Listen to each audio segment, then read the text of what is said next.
Oi, aproveita esse solzão de praia, aqui em São Paulo não tem praia, mas para agradecer a você que tem mantido aí este canal com 287 mil inscritos e contando que você leve amigos, que você compartilhe com redes sociais este vídeo, por exemplo, para que cheguemos aí, primeiro passo, 300 mil, né? Dá uma força aí, tá?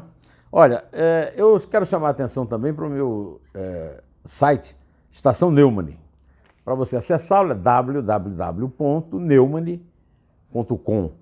Neumann é Neumann.com sem BR. Neste site e no blog do Estadão eu estou publicando a 67ª entrevista que fiz, uma por semana, desde que comecei essa série Neumann Entrevista. Essa entrevista é espetacular. Nela, o senador Oriovisto Guimarães conta como foi a sessão do Senado na qual a sua emenda constitucional para reduzir o poder tirânico do Supremo perdeu. Perdeu por 11 votos. Vamos esmiuçar melhor. O que é a emenda? A emenda, ela, em primeiro lugar, é a PEC 82 de 2019, ela exige que os pedidos de vista no Supremo Tribunal Federal só podem durar até 6 meses, com prorrogação de 3 meses, se houver qualquer divergência no tribunal. Passado o prazo, o julgamento tem que ser marcado de qualquer jeito. O outro assunto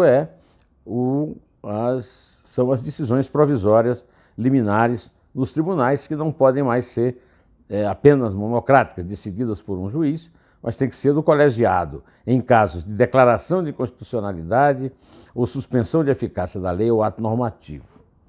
O senador perdeu por 38 a favor a 15 contra, mas ficaram faltando 11 votos para dar os 49 da sua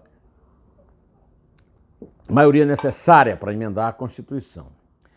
E eu aproveitei essa notícia, que foi da semana anterior, para perguntar ao senador os bastidores dessa votação. E ele não se fez de rogado. Me contou tudo. Primeiro, existe sim um acordão que se manifestou nesta votação. Nesta votação, o senador narra o voto do que se diz líder do governo no Senado, Fernando Bezerra Coelho, do PSB de Pernambuco, que na verdade do PTB de Pernambuco, que na verdade é líder do Senado no governo, né? De qualquer maneira, votou contra, e não seria louco de votar contra se o Bolsonaro estivesse a favor, né? Pois é, ele votou contra e o senador Flávio Bolsonaro também não apoiou a providência do nosso senador Oriovisto. O senador Oriovisto também narra a atuação do senador Flávio Bolsonaro na obstrução, na sabotagem, à obtenção de assinaturas para a votação, a abertura, a instalação de uma CPI, Comissão Parlamentar de Inquérito, a respeito do lava-toga, uma espécie de faxina no Supremo. O senador tem usado, inclusive, da truculência, né?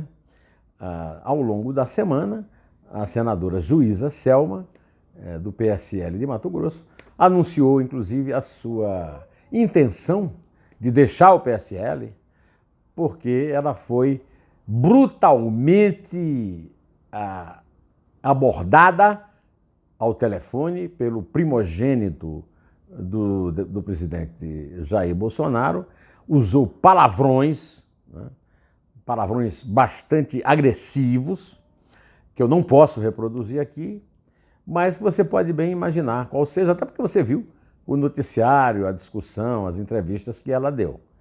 A juíza Selma é a prova de que existe, como eu tenho dito aqui inúmeras vezes, um acordo do Bolsonaro com o Dias Toffoli. Esse acordo, que segundo Oriovisto, engloba os dois presidentes do Poder Legislativo, foi dada a partida dele na medida tomada arbitrariamente, por decisão monocrática, sem consultar os seus pares e sem marcar e sem agendar uma reunião para discuti-la, tomada pelo senhor Dias Toffoli para blindar, para evitar que o senador Flávio Bolsonaro fosse investigado. Ele não está sendo acusado, ele não quer ser investigado, ele não quer provar a inocência, ele não quer ser investigado. E por isso o pai fez um acordo com Dias Toffoli, acordo que inclui inclusive a vaga do senhor Celso de Mello, novo defensor da democracia no Supremo, quando ele se aposentar em novembro do ano que vem. Pois é isso aí, tá?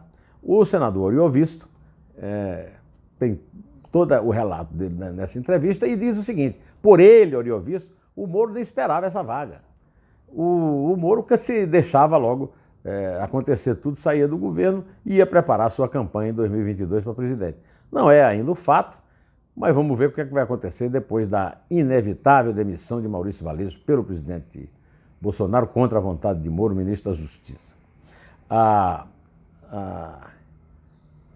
entrevista do senador Ariovisto é imperdível e junta bem os fatos, explica, por exemplo, ele não fala nisso, eu simplesmente citei numa pergunta, mas ele não toma uma posição. De qualquer maneira, ele acha que o que eu informei completa o quadro, que é a campanha que o Bolsonaro está fazendo para levar para o Supremo o advogado-geral da União, um serviçal, lá em Campina Grande a gente chama de piniqueiro, um criado de quarto, um valet de chambre do petista, que por sua vez é criado de quarto de Lula e de Zé Disseu, Dias Toffoli. André Mendonça é o supremável, segundo o próprio Bolsonaro, porque o Bolsonaro disse para o repórter da Folha que o Moro não passaria no Senado. Ele disse, depois da votação, quando o Ariovisto, que é fã de Moro e todo mundo sabe que é ligado ao Moro, obteve 38 votos. A aprovação do ministro do Supremo depende de 41. 3 votos daqui a novembro não dá para conseguir? Dá não, né? Pois é. Então é isso aí, existe mesmo um acordão e a prova disso é a forma completamente mal educada, grosseira, estúpida do Flávio Bolsonaro ao exigir posição que a juíza Selma tirasse a sua assinatura, o que ela não fez, para a CPI da Lava Toga. O senador vai para a China. Depois da polêmica viagem de deputados do PSL à China no começo do ano, o Flávio Bolsonaro vai embarcar para a China e vai deixar aqui a nossa militância do PSL bem desfalcada. Vai tem encontro com o Partido Comunista Chinês, mas o principal encontro é nessa empresa Huawei. Bom, nesta semana, nós também fomos testemunhas do cinismo do deputado Ricardo Barros, relator do projeto da lei contra o abuso de autoridade e personagem de todas essas tentativas, né?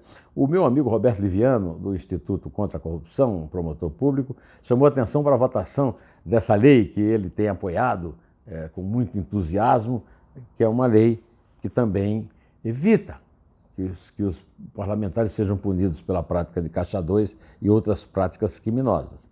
Pois bem, a Folha até definiu isso aí no editorial em causa própria, que é exatamente isso. O cínico Ricardo Barros deu uma entrevista para a Rádio Eldorado no podcast Estadão Notícias e fez muito sucesso no Pingo nos Is da Jovem Pan. O Ricardo Barros, o cinismo do Ricardo Barros é a prova de que lei vagabunda é essa. Se trata de um vagabundo. Aliás, por falar em vagabundo, o ministro Fachin homologou a delação de Léo Pinheiro, da OAS, mas aceitou os pedidos de exceção da DOD, a parte em que a delação cita, por exemplo, incrimina, por exemplo, o irmão de Toffoli, ex-prefeito de Marília, e Rodrigo Maia, o nosso Botafogo da lista da Odebrecht. A DOD, inclusive, anda retaliando o governo porque ela não foi mantida no cargo pelo Bolsonaro. É lamentável a DOD, lamentável. Para terminar, eu quero manifestar o meu profundo desprezo, meu ódio, minha indignação pelo senhor Glenn Greenwald, que chamou os colegas Juliana Dalpiva e João Paulo Sacconi do Globo de corruptos e propagandistas da Lava Jato, porque divulgaram dados dentro da lei, afinal de contas, o relatório do COAF, que implica o maridão do Glenn, David Miranda, em 2.100.000 reais de movimentações atípicas, está disponível ao público desde agosto. Então não houve nenhum vazamento, não houve nenhum ato criminoso, houve a notícia de uma lei. Quanto ao crime, o senhor Glenn Greenwald não podia cometer um erro desse, porque ele tem um passado criminoso. Em Nova York, ele foi envolvido em casos de pornografia e é um sonegador de impostos em Nova York e nos Estados Unidos. Usa em vão, inclusive com citações no Supremo, o fato de ser jornalista. Ele não é jornalista, nunca foi. The Intercept PT Brasil não é um jornal, é um instrumento de propaganda do PT e até agora as supostas mensagens que implicam, Sérgio Moro nem tanto, mas o Deltan Dallagnol não foram submetidas à perícia oficial e tudo indica que foram obtidas pelos arararracas. O meu amigo Zé Paulo Cavalcante Filho chama atenção para o fato de que essas mensagens podem expor a vida pessoal de muita gente. E hoje o Estadão está dando uma notícia que o Vermelho, o Walter Delgatti, é uma grande atração na Papuda porque ele aproveita seu tempo na prisão para receber políticos e contar intimidades que ele ouviu nesses vazamentos. Só isso já era bastante para pô-lo numa solitária e para prender o senhor Glenn Greenwald, que não é jornalista, não é um caso de liberdade de imprensa, e também processar a senhora Manuela Dávila, que fez o contato dos arararracas com o senhor Glenn Greenwald. Pois bem, fique aí com o sol, que eu vou saindo de leve, direto ao assunto, em té, e só a verdade nos salvará.